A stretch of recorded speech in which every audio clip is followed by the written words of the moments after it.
Hey guys, welcome back to my channel. Today I want to share with you some of the writing I have been doing in my native language.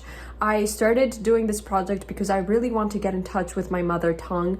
A lot of you know that I was born in Colombia. I lived there for 13 years, and at 13 I moved to the United States. So for the past 9 years, I've been using English as my main way of communication, and obviously that has had, unfortunately, a detrimental effect on my Spanish. So with this project, I wanted to get a little bit in touch with my native language, and I think that this exercise will be great for someone that is a native speaker but doesn't speak that language on the daily, or someone that is advanced in a language but you don't really know how to take your language to the next step. At the beginning of this journey or project, I decided that I was going to write 100 pages. That is pretty daunting for me. It might not be for you, but it was kind of like a goal that I would have to work a lot for, especially because I've never written anything that's longer than 10 pages for one of my college essays. So it definitely felt like I would have to concentrate a lot in terms of this story. One of the things that I personally wanted to work on was structure and having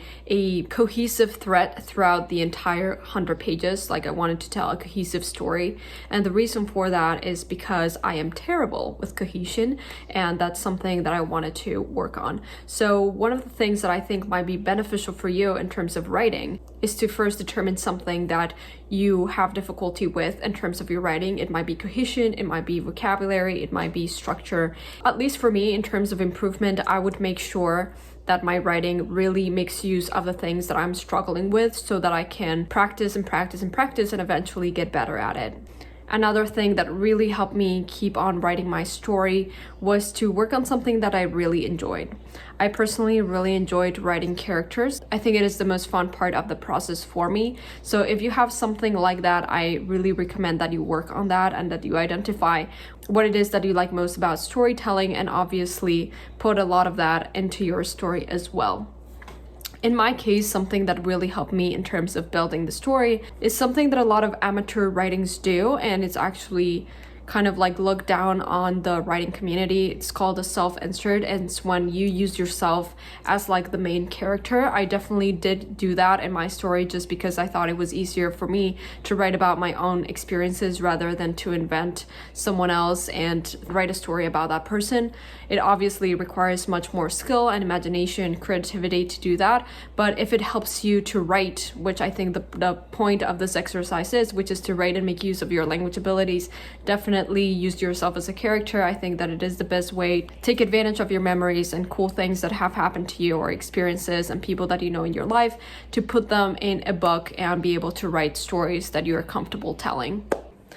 The third thing that helped me was to keep a chart of the number of pages that I had written. As you can see on this little grid, every single time that I completed a page, I crossed it out. Obviously, that could be kind of stressful for some people, but it definitely helped me, and you can use that if you think that would help you as well. The fourth thing that helped me was to look for tips from professional writers.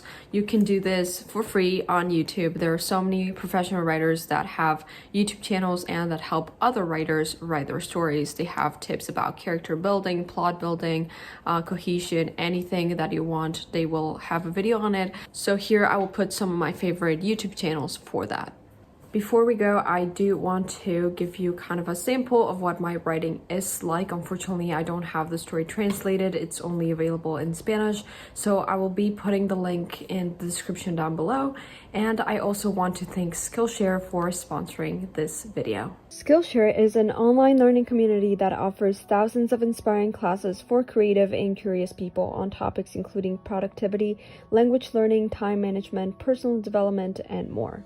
As a life learner myself, I am always trying to hone my productivity skills. So I recently started a course by YouTuber and podcaster Thomas Frank called How to Build Habits That Last. One of the main takeaways I had from this course was to limit my goal list. I am definitely the kind of person that wants to pursue 10 goals at a time, but as Thomas Frank said in his class, it takes time and deep concentration to make genuine progress in the things I want to pursue.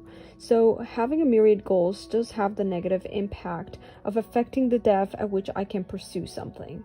So head on to Skillshare to get access to thousands of inspiring classes with hands-on projects and feedback from a community of millions.